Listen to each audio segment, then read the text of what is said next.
بالکل ان کے اوپر یہ قانونی قدغن ہے کہ آیا وہ نکاح ایکچولی ہو سکتا ہے نہیں ہو سکتا. تو ہم پر امید ہیں انشاءاللہ کہ کل تک اس میں کوئی ریکوری ہم میجر کر پائیں گے، اور انشاءاللہ پر امید ہے کہ ان بچوں کو واپس گھوٹکی میں ان کے ماں باپ تک ہم پہنچائیں گے. اس کے بعد اس چیز کو معلوم کیا جا سکتا ہے، انویسٹیگیشن ہو سکتی ہے کہ آیا ان بچیوں نے یہ جو سارا عمل تھا اس میں کنسینٹ تھی نہیں تھی. ان تمام چیزوں پہ میرے لیے کامنٹ کرنا اس وقت مناسب نہیں ہوگا، لیکن میں اس بات کی یقین دہانی کراتا ہوں کہ سندھ گورنمنٹ بھرپور طریقے سے اس معاملے کو ٹیک اپ کر چکی ہے پنجاب گورنمنٹ کے ساتھ، اور ہماری پولیس پارٹی وہاں موجود ہے، اور انشاءاللہ ہم پر امید ہیں کہ اس کے اندر انصاف کے تقاضوں کو پورا کیا جائے گا. جی رمیش کمار صاحب، آپ نے گفتگو سنی مرتضیٰ وہاب صاحب کی، ہمارے ساتھ وہ موجود ہیں شو میں، تو کیا آپ مطمئن ہیں ان اقدامات سے؟ چونکہ آپ نے ریزولوشن بھی جمع کروائی ہے قومی اسمبلی کے سیکریٹریٹ میں، اس واقعے کی مذمت کی جائے جو جبری مذہب کی تبدیلی ہوتی ہے، اور آپ کا یہ بھی کہنا ہے کہ جو سندھ میں ایک بل تھا جبری مذہب کی تبدیلی سے متعلق وہ بھی لاگو کیا جائے، کیا کہیں گے، وہ دوبارہ پاس کروایا جائے؟ سمر، پہلی چیز تو یہ کہ آج تک کسی حکمران نے یہ نہیں سوچا کہ پاکستان کے پارٹیشن کے ٹائم پہ 23% نان مسلم کمیونٹی تھی جو آج 5 سے 6% رہ گئی ہے، کیوں؟ اور سندھ کے اندر یہی کراچی اور حیدرآباد تھا جہاں پہ پوری ہندو کمیونٹی بستی تھی، یہ گلاب کے پانی سے یہ روڈ دھوئے جاتے تھے. آج وہ کمیونٹی کہاں ہے؟ آج وہی میاں مٹھو جب کبھی پیپلز پارٹی کے ٹکٹ پہ ایم این اے بنتا ہے، کبھی فنکشنل لیگ اس کو ایم این اے کا ٹکٹ دیتی ہے، کبھی پی ٹی آئی اس کو دیتی ہے، ساری پولیٹیکل پارٹیز نے اس کو دیا. کسی نے یہ نہیں سوچا کہ وہی مین بندہ ہے جو اس قسم کی حرکتیں کر رہا ہے، چاہے پیر ایوب جان سرہندی، اس کو بھی کوئی بولنے والا نہیں ہے. یہاں پہ 2 چیزیں ہوئی ہیں. ایک چیز یہ کہ یہ پہلی مرتبہ نہیں ہوا ہے، بار بار یہ فورسڈ کنورژن کے کیسز ہو رہے ہیں. 18 سال سے کم عمر بچیاں، کوئی عورت نہیں ہوتی ہے، کوئی بچہ نہیں ہوتا، 18 سال سے کم عمر بچی کنورٹ کیوں ہوتی ہے؟ نمبر 1. دوسری چیز یہ کہ کنورٹ ہونے کے بعد فوراً شادی کیوں ہوتی ہے؟ 2 چیزیں.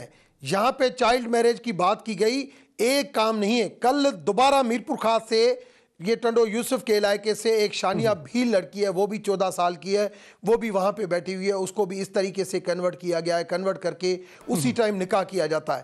کسی علماء نے اس کے اوپر بات کی؟ کسی جو وہاں پہ اگر اسلام کے پیروکار ہیں تو کم سے کم مجھے پتا ہے، میں نے خود پاک قرآن شریف پڑھا ہوا ہے، اسلام ایسے پریٹ سے بڑا ہے. مگر کیا آپ اس بچی کو جس طریقے سے کلمہ پڑھاتے ہیں، کیا وہ اتنی متاثر وہاں پہ ہے؟ اگر کل اس لڑکے سے جس کے ساتھ چاہے وہ بھگا کر آیا، چاہے وہ بھاگ کر آئی، چاہے وہ کڈنیپ ہوئی، تینوں صورتوں میں علماء کی ریسپانسبلٹی کیا ہے؟ کیا اس نے وہ ریسپانسبلٹی نبھائی؟ کیا آج وہ لڑکی واپس آتی ہے جتنا یہاں پہ ہوا؟ اب یہاں پہ 2 سیپریٹ ایشوز ہیں، ایک ہے فورس کنورژن کا اور دوسرا ہے کم عمری کی شادی کا. تو جو فورس کنورژن والے معاملے پہ میں چاہوں گا ذرا دونوں بچیوں کا بیان بھی سامنے آیا وہ سنا دیتے ہیں، پھر اس پہ آپ کا تبصرہ لیتے ہیں. ذرا بیان سنا دیں جی. الرحمن الرحیم. یا اللہ محمد رسول اللہ. ہم اپنی مرضی سے مسلمان ہوئے، ہم اپنی مرضی سے شادی کی، ہم نے شادی کر لی. اس سے اپنی مرضی سے آیا ہوں، اس سے کوئی زبردستی کو نہ. اس سے پہلے بھی مسلمان ہونا چاہتے تھے، ان بار ہو نہیں پائے. انہوں نے چند روز قبل جو ہے اسلام قبول کیا، اپنی مرضی سے یہ درگاہ عالیہ چونڈی شریف بدست میاں جاوید احمد صاحب کے پاس یہ پہنچے اور ان کے دستیات پر جو ہے انہوں نے اسلام کو قبول کیا. اب رمیش کمار صاحب، جو کم عمری کی شادی ہے اس مسئلے کو تھوڑی دیر کے لیے الگ رکھ کے ہم اس معاملے پہ اگر بات کریں کہ وہ بچیاں تو کہہ رہی ہیں ہم اپنی مرضی سے بغیر کسی دباؤ کے، زور زبردستی کے ہم نے قبول کیا ہے اسلام، مذہب تبدیل کیا اپنا. سمر، مائنر بچی جو ڈرائیونگ نہیں کر سکتی، جو این آئی سی کارڈ نہیں بن سکتا، جو شادی نہیں کر سکتی، وہ اپنی زندگی کا یہ فیصلہ ماں باپ کو چھوڑ کے دوسرے مذہب میں تبدیل کیسے ہو سکتی ہے؟ آپ پاکستان اس دنیا کے نقشے کے اندر ہے نا، اس نقشے کے جیسے ملیشیا ایک مسلم کنٹری ہے، ٹرکی ایک مسلم کنٹری ہے، انڈونیشیا ایک مسلم کنٹری ہے. آپ ان ملکوں کے اندر دیکھیں، جب ہندو میرج ایکٹ بل میں بنا رہا تھا اس وقت بھی میں ملیشیا کا قانون لے کے آیا کہ کنورژن کیسے ہوتی ہے. انڈیا میں بھی آج لوگ کنورٹ ہو رہے ہیں، اسلام پریٹ سے بڑا ہے. مگر کیا یہ کنورژن کا طریقہ کار ہے کہ آپ جنت کے لیے آپ لے کے آؤ کہ یہ بچی کو میں نے کنورٹ کیا، میں جنت میں چلا گیا؟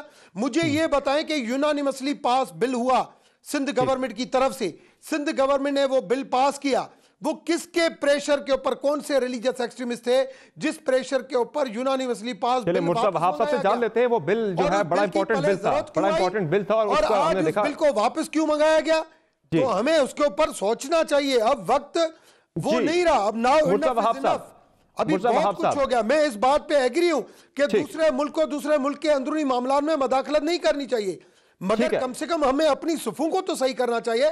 مرزا وہاب صاحب یہ بل جو تھا پہلے یہی دہشت گردی ہوتی تھی، میں آتا ہوں آپ کی دہشت گردی کے حساب سے جب بھی کوئی دہشت گردی ہوتی تھی ہم اس کو کنڈیم کرتے تھے، مگر آخر وہ وقت آیا دہشت گردی کے حوالے سے ہم نے اس طریقے سے نیشنل ایکشن پلان کے تحت کام کیا. آج وقت آ گیا ہے کہ یہی ریلیجس ایکسٹریمسٹ جو اس قسم کے فورسڈ کنورژن کرتے ہیں، مائنورٹی کے لیے زمین تنگ کرتے ہیں، اس کے لیے وہ قانون بنایا جائے، ساری پولیٹیکل پارٹیز مل کے ان کو بین تنظیموں کی طرح بین کیا جائے. اب آپ کی پارٹی کی ہی حکومت ہے مرکز میں، اب انیشیٹ بھی ہم دیکھتے ہیں آپ کی پارٹی کرتی ہے یا نہیں کرتی. مرزا وہاب صاحب سندھ حکومت نے 2016 میں یہ قانون پاس کیا تھا فورسڈ کنورژن کے خلاف، تو کیا وجہ ہے یہ قانون آپ نے واپس لے لیا؟ دوبارہ سے آپ نے کہا تھا کہ تھوڑی سی کریکشن کر کے دوبارہ سے ٹیبل کیا جائے گا، تو کب تک ٹیبل کرنے کا ارادہ رکھتے ہیں دوبارہ سے؟ دیکھیے سمر صاحب تھوڑا ٹائم دیجیے گا مجھے، کیونکہ یہ ہے امپورٹنٹ بڑا ایشو، اس پہ تھوڑی سی انلائٹمنٹ کی ضرورت ہے. ضرور. ڈاکٹر صاحب کو ایک گزارش کر دوں کہ ڈاکٹر صاحب پچھلے 5 سال بھی آپ الحمدللہ حکومت میں تھے، ابھی پھر آپ حکومت میں ہیں. میں سمجھتا ہوں اپنے حکومتی وسائل کو استعمال کریں، آپ فیڈرل لیول کے اوپر اس پہ کنسنسس بلڈ کرنے کی کوشش کریں کہ کس طریقے سے اس چیز کی روک تھام ہو سکتی ہے. آپ کی ماشاءاللہ جو حکومت ہے 3 صوبوں میں آپ کی سیاسی جماعت کی حکومت بھی ہے. جس میاں مٹھا کی آپ نے بات کی یہ حقیقت ہے آپ کی، لیکن یہ بھی آپ حقیقت پاکستان کی عوام کو بتائیں کہ جب ان کا تعلق پاکستان پیپلز پارٹی سے تھا، ہمارے وہ ممبر قومی اسمبلی تھے، جب ان کی انسیڈنٹس منظر عام پہ ہیں تو فوری طور پر پاکستان پیپلز پارٹی نے کارروائی کی اور اپنی پارٹی سے نکالا. لیکن افسوس کے ساتھ کہنا پڑتا ہے کہ اور لوگوں نے ان کو اپنی سیاسی جماعت میں جگہ دی کیونکہ سیاسی مقاصد تھے. اب آ جائیں آپ اس قانون کے اوپر. یہ بالکل آپ کی بات صحیح ہے کہ سندھ اسمبلی نے قانون پاس کیا تھا 2016 میں، لیکن اس کے بعد گورنر صاحب نے، جو گورنر سندھ تھے، ان کا ایک آئینی اختیار ہے کہ کسی بھی قانون کے اوپر وہ کوئی آبجیکشن لگا سکتے ہیں جب وہ سمجھتے ہیں کہ قانون نہیں آپ کی ایڈوائز نہیں. ڈاکٹر صاحب دیکھیں میں غلط بیانی کبھی بھی نہیں کرتا، آپ جا کے وہ ڈاکیومنٹ دیکھ لیجئے گا، ہماری ایڈوائس نہیں تھی. نہیں آپ کی ایڈوائس کے اوپر دیکھیں، آپ کی ایڈوائس کے اوپر آصف زرداری صاحب کو فون آیا جماعت اسلامی والوں کا، ہم پروٹیسٹ کرتے ہیں، پھر واپس آیا بل.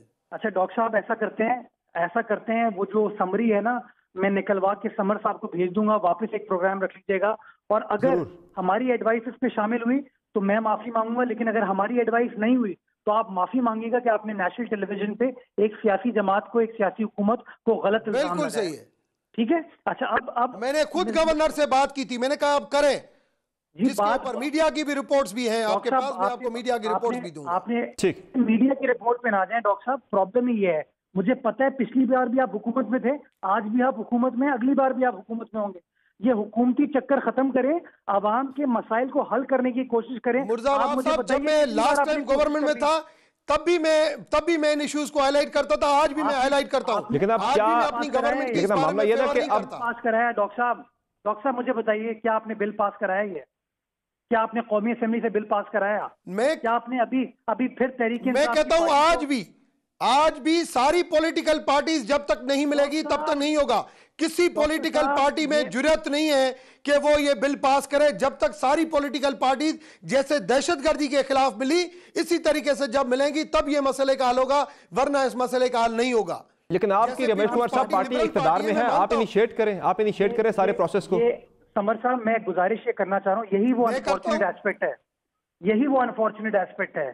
یہ ہمارے لیڈران کب تک اس طرح کی باتیں کرتے رہیں گے؟ آپ ہر بار حکومت کا مزہ لیتے ہو، ہر بار پاکستان ہندو کاؤنسل کی بات کرتے ہو، لیکن ہندو برادری کے لیے جب قانون سازی کرنے کا وقت آئے تب آپ نظر نہیں آتے.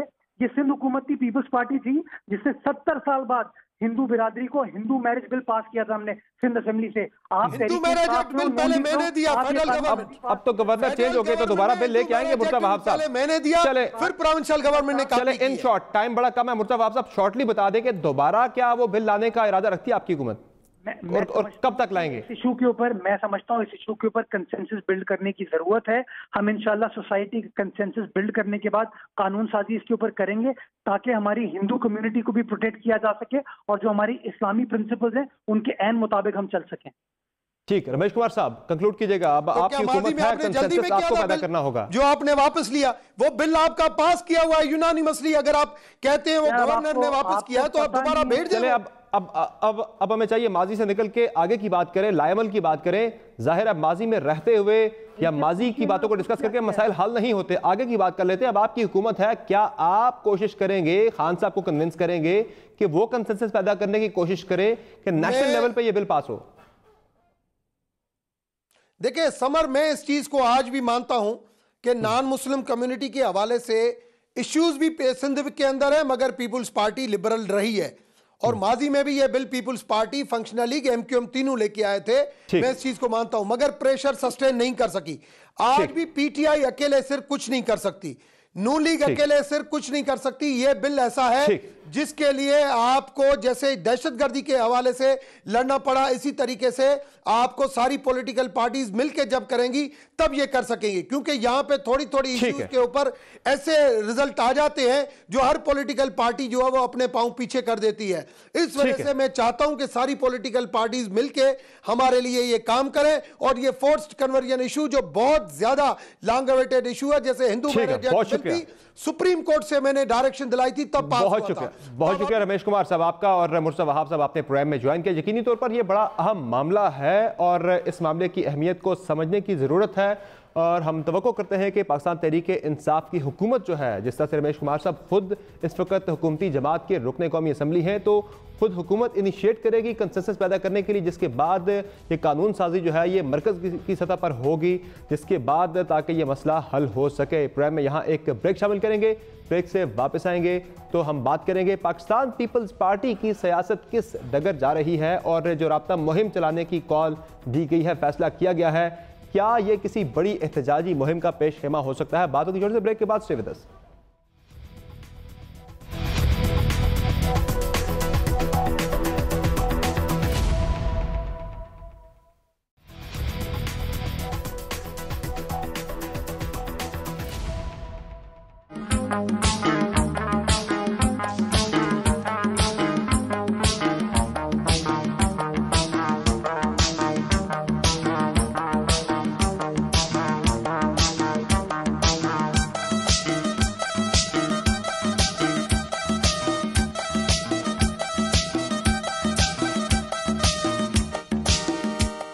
Welcome back to the show. اور اب بات ہو جائے پاکستان پیپلز پارٹی کی سیاست کی، کہ جس کے چیئرمین بلاول بھٹو زرداری 26 تاریخ یعنی منگل کے روز کراچی سے لاڑکانہ ٹرین پر آ رہے ہیں، جسے ٹرین مارچ کا نام بھی دیا جا رہا ہے. پیپلز پارٹی کا تو یہ کہنا ہے کہ فلائٹس بند ہیں، اس وجہ سے وہ بائی ٹرین آ رہے ہیں. لیکن نثار کھوڑو صاحب جو کہ پاکستان پیپلز پارٹی سندھ کے صدر ہیں، گزشتہ روز انہوں نے کہا کہ بلاول بھٹو زرداری راولپنڈی تک ٹرین مارچ بھی آنے والے دنوں میں کر سکتے ہیں، تاکہ پیپلز پارٹی کے کارکنان کو متحرک کیا جا سکے، اور آنے والے دنوں میں اگر کوئی تحریک چلانا پڑتی ہے تو کارکنان پہلے سے متحرک ہوں. آخر کیوں بلاول بھٹو زرداری کو اس موقع پر ٹرین مارچ کرنے کا خیال آ رہا ہے؟ کیا یہ جو ان کے قیادت کے خلاف اس وقت کیسز چل رہے ہیں، کیونکہ ان کیسز کے آنے والے دنوں میں منطقی انجام تک پہنچنے کا امکان موجود ہے، تو کیا کسی ممکنہ گرفتاری سے پہلے کوئی پریشر سچویشن کریٹ کرنے کی کوشش کی جا رہی ہے پیپلز پارٹی کی طرف سے؟ اس پر ہم تجزیہ شامل کریں گے پروگرام میں. محمد مالک صاحب، senior anchor person Hum News کا. مالک صاحب بہت شکریہ آپ نے جوائن کیا. Peoples Party what is up to Bilawal Bhutto Zardari جو ہیں وہ 26 تاریخ کو آ رہے ہیں ٹرین سے کراچی سے لاڑکانہ، اور کہا تو جا رہا ہے کہ بھائی فضائی جو کہ وہ بند ہے تو وہ نہیں آ سکتے، تو وہ ٹرین سے آ رہے ہیں. لیکن کہا یہ جا رہا ہے کہ یہ ٹرین مارچ کا ایک پہلا اس کا حصہ ہے، جس کے بعد وہ راولپنڈی تک ٹرین مارچ بھی کر سکتے ہیں. سمر ابھی تک ہم اس پہ 2-3 سرکاری بیان دیکھ چکے ہیں. جب یہ اناؤنس ہوئی تو بتایا گیا کہ جی یہ ایک احتجاجی مارچ ہے. یس. پھر آپ کے پروگرام میں کل نفیسہ شاہ صاحبہ آئی ہوئی تھیں، کل انہوں نے کہا کہ نہیں یہ تو ایک کانٹیکٹ مہم ہے، ورکرز چاہتے تھے، اور لانگ ڈیو تھی بالکل، کیونکہ فرسٹ ویک آف اپریل میں گڑی خدا بخش پہ ہر سال جانا ہوتا ہے، تو اس کے لیے اس کے ساتھ ٹائمنگ ہو گئی ہے. لیکن ہمیں سب کو پتہ ہے کیا ہے، یہ ایک پریشر ٹیکٹک ہے، اور سندھ ان کی اپنا ایریا ہے، ان کی ہوم گراؤنڈ ہے، وہاں پہ ان کو پتہ ہے ایڈمنسٹریٹو سپورٹ بھی ہوگی، کراؤڈز بھی ہوں گے، تو آپ تھوڑا سا ذرا لگتا ہے کہ آپ ایک زیادہ بڑے جلوس دکھا سکتے ہیں، زیادہ بڑی گیدرنگ دکھا سکتے ہیں. لیکن یہ اگر کوئی یہ سمجھتا ہے کہ اس سے بہت بڑا کوئی پریشر بن جائے گا جو پروسیڈنگز چل رہی ہیں ایف آئی اے کی، جو یہ کیسز چل رہے ہیں، تو میرا خیال ہے کہ بھی پریمیچور ہے. اور بلکہ شاید بلاول صاحب اپنا بہت زیادہ پولیٹیکل کلیٹرل بھی داؤ پہ لگا رہے ہیں. وہ ابھی تک ایک کلین فیس تھے پیپلز پارٹی کا, ان پہ ذاتی طور پہ الزامات نہیں تھے, اگرچہ اس اکاؤنٹس میں بات ہوئی جب انہوں نے کہا کہ جی میں تو 1 سال کا تھا تو میرے پہ کمپنی کی بات ہوگی. بات یہ کہ جب آپ 1 سال کے تھے بھلے کمپنی بنی ہوگی, لیکن جب آپ اب جوان ہو چکے ہیں تو آپ ان فنڈز کو استعمال کرتے ہیں, آپ کو جواب تو دینا پڑے گا. سو آئی تھنک یہ ایک پریشر ٹیکٹک ہے, لیکن میرا خیال ہے کہ اس سے کوئی اتنا فرق نہیں پڑے گا. کل آپ نے اپنے پرائم میں خبر بھی دی تھی کہ آنے والے دنوں میں اپریل میں یا مئی میں آصف زرداری صاحب کی گرفتاری کا امکان موجود ہے. تو کیا پیپلز پارٹی کوئی اس طرح کا پریشر ڈال سکے گی, کوئی جس طرح آپ نے کہا کہ پریشر ٹیکٹکس آپ نے بات کی, وہ جو موومنٹ ہم دیکھ رہے ہیں کہ نون لیگ کے دور میں جب نواز شریف گرفتار ہوئے تھے تو نون لیگ ایک ماحول نہیں بنا سکی تھی, تو پیپلز پارٹی آپ کو لگتا ہے کہ ماحول بنانے میں کامیاب ہو جائے گی؟ I don't think so. دیکھیے میری ایک بہت ہی سینئر نیب کے ایک بڑے ہی رسپانسبل فنکشنری سے بات ہو رہی تھی, تو انہوں نے مجھے کہا کہ میں نے پوچھا کیا ہو رہا ہے, ہم اکتوبر سے سن رہے ہیں, ہوتا ہے نہیں ہوتا ہے, کوئی ڈرامہ چل رہا ہے, کچھ ہو رہا ہے نہیں ہو رہا. انہوں نے کہا جی بہت زیادہ لائکلی ہوڈ ہے کہ اپریل کے آخری ہفتے میں یا شاید مئی کے 1 یا 2 ویک تک گرفتاری لائکلی ہے. بلکہ انہوں نے انٹرسٹنگ بات میں آپ کے پروگرام میں بتاتا ہوں, انہوں نے یہ بھی کہا کہ بلاول کی گرفتاری کا کوئی امکان نہیں ہے, اور اگر ہوا تو شاید پہلے زرداری صاحب کو ہو, پھر اس کے بعد فریال صاحبہ کا بھی پاسبلٹی ہے. بہرحال we'll see how it goes. لیکن دیکھیے تب پنجاب میں ان کی اپنی گورنمنٹ تھی نواز شریف صاحب کی, بالکل انہوں نے بھی at the end of the day کیا کر لیا, سندھ میں کی گورنمنٹ. یہ بڑا یہ ڈائکاٹمی سی ہو جاتی ہے, مسئلہ ہو جاتا ہے. اگر آپ سڑکیں روکیں, ایڈمنسٹریٹولی آپ ایک پروونس کو جیم کریں, تو وہ آپ کی اپنی حکومت کا پروونس ہے, آپ اپنی ایڈمنسٹریشن کو آپ پیرالائز کر رہے ہیں. دوسرا, اگر وہاں پہ حکومت کا کام رکتا ہے تو بیسکلی آپ کے اپنے کام رک رہے ہیں, چاہے ڈیولپمنٹ کے ہیں, چاہے وہ دوسرے over the table under the table ہیں, تو آپ کے اپنے کام رکتے ہیں. تو یہ بڑی ڈیفیکلٹ چوائس ہوگی کہ کس لیول پہ لے جا کے آپ نے ایک تماشا بنانا ہے, ایک پولیٹیکل گیدرنگ کرنی ہے یا ایک احتجاج کرنا ہے کہ آپ کا میسج بھی چلا جائے اور آپ کی اپنی گورنمنٹ بھی کام کرتی رہے. بالکل. اچھا مالک صاحب, اس وقت جو سچویشن ہے وہ بڑی انٹرسٹنگ ہے. مولانا فضل الرحمان صاحب جو بڑے عرصے سے میں کہوں گا کہ داؤ لگائے بیٹھے تھے کہ کچھ ایسا ماحول بنے کہ وہ حکومت کو بالکل اس کو جام کر لیں, جکڑ لیں. کوئی لاک ڈاؤن کی وہ تیاری بھی اپریل میں کر رہے ہیں اسلام آباد کے اندر, اور زرداری صاحب سے ان کی پچھلے ہفتے ملاقات بھی ہوئی تھی جس میں یہ ڈسکس ہوا تھا لاک ڈاؤن اگر ہوتا ہے تو پیپلز پارٹی کی کس حد تک اس میں شمولیت یا اس میں اشتراک ہو سکتا ہے. نون لیگ ہم دیکھ رہے ہیں کہ تھوڑا سا ذرا اس معاملے سے کٹی ہوئی ہے, وہ تھوڑا سا ایوائڈ کر رہی ہے اس طرح کی سچویشن اگر بنتی ہے اس میں حصہ ڈالنے کے لیے. کیا لگتا ہے نون لیگ حصہ بنے گی؟ چونکہ مسائل تو ان کے بھی بہت زیادہ ہیں, وہ بھی کافی عرصے سے تنگ ہیں سارے سسٹم سے. جو احتساب کا عمل بالخصوص چل رہا ہے, میاں نواز شریف اندر ہیں. حصہ کس چیز کا؟ اس احتجاجی مہم اگر کوئی بنتا ہے ایسا ماحول. نہیں, ابھی دیکھیے ان کا تو ابھی they will have to wait for پوسٹرنگ ہوتی ہے, پوسٹرنگ پیپلز پارٹی کر رہی ہے, وہ تو ابھی بیل کا ویٹ کر رہے ہیں. دیکھیے مولانا صاحب بالکل irrelevant ہوئے ہیں قومی سیاست میں, پروونشل پالیٹکس میں. شاید اب وہ دیکھ رہے ہیں کہ اگر نیشنل ایکشن پلان ہو رہا ہے اور ایکسٹریم رائٹ کی اگر کوئی پارٹیز یا گروپس کی جگہ تنگ ہوتی ہے تو دیکھیے یہ وہ جگہ ہے جہاں سے ان مذہبی پارٹیوں سے انہی گروپوں نے چھینی تھی. تو مجھے ان کی ایکٹیو ہونا نظر آتا ہے, کیونکہ وہ چاہے وہ کوشش کریں گے کہ وہی لاسٹ گراؤنڈ اپنا ریکلیم کرنے کا, کہ جو جگہ ان سے سیاسی اور فزیکل سپیس گئی ہے, سیاسی سپیس کو ہم واپس لیں. تو ایک تو یہ ان کی ایکٹیویٹی نظر آتی ہے. دوسری ان کا صرف ریلیونس ہے اگر کوئی ایجیٹیشنل پالیٹکس ہوتی ہے. اب اگر ان کو نظر آ رہا ہے کہ مجبوراً شاید پیپلز پارٹی ایجیٹیشن کی طرف جائے, الٹیمیٹلی میاں صاحب سے انہوں نے کوشش کی تھی اگر یہ جائیں الٹیمیٹلی, تو ان کے ساتھ جڑ کے, جس کو کہتے ہیں نا ٹرین کے ڈبے کے ساتھ آپ گارڈ کا ڈبہ باندھ لیتے ہیں, تو وہ آپ ٹرین کے ڈبے کے ساتھ ڈبہ لگانے کے چکر میں اب ان کو سمجھ نہیں آ رہی کون سی ٹرین پہلے چلے گی. لیکن آئی تھنک یہاں پہ پیپلز پارٹی انتظار کر رہی ہے گرفتاری ہوتی ہے یا نہیں ہوتی, خوف ہے. انہوں نے پری ریسٹ بیلز کروائی ہوئی ہیں, لیکن اوبویسلی ان کو سیریس خطرہ ہے کہ اریسٹ کا. میاں صاحب انتظار کر رہے ہیں ابھی بیل کا کیا فیصلہ ہوتا ہے سپریم کورٹ سے.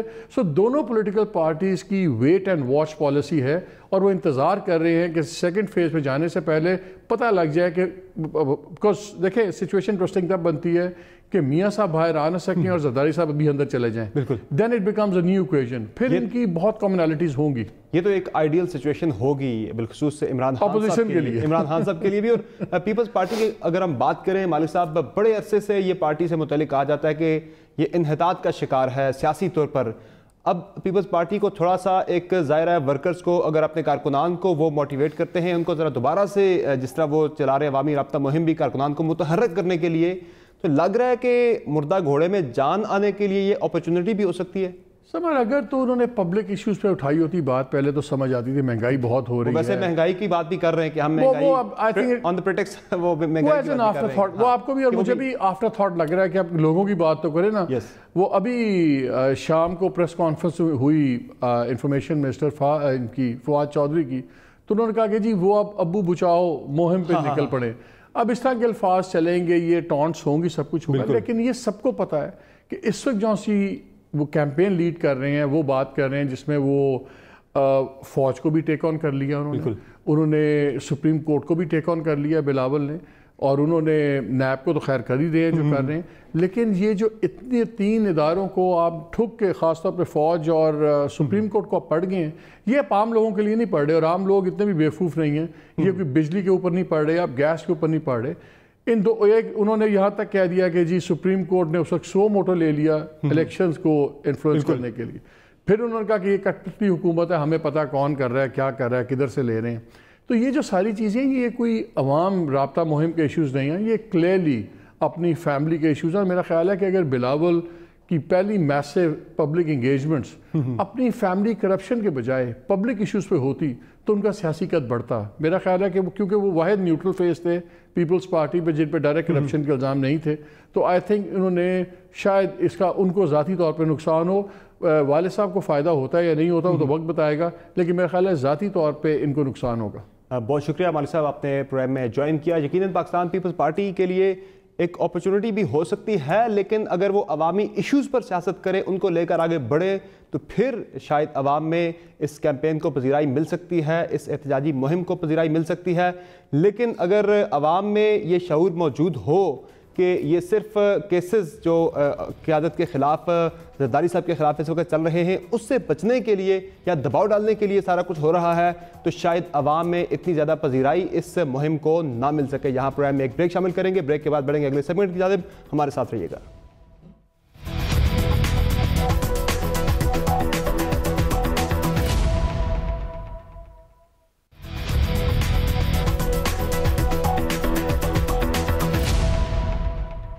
Welcome back the show. اور اب بات ہو جائے عالمی سیاست کی. مشرق وسطیٰ میں طاقت کا توازن متاثر ہونے لگا ہے, کیونکہ قطر ایران اور ترکی پر مشتمل ایک اتحاد تشکیل پا رہا ہے, اور اس اتحاد کے تشکیل پانے کے پیچھے 2 بڑے اہم اسباب اور وجوہات قابل ذکر ہیں.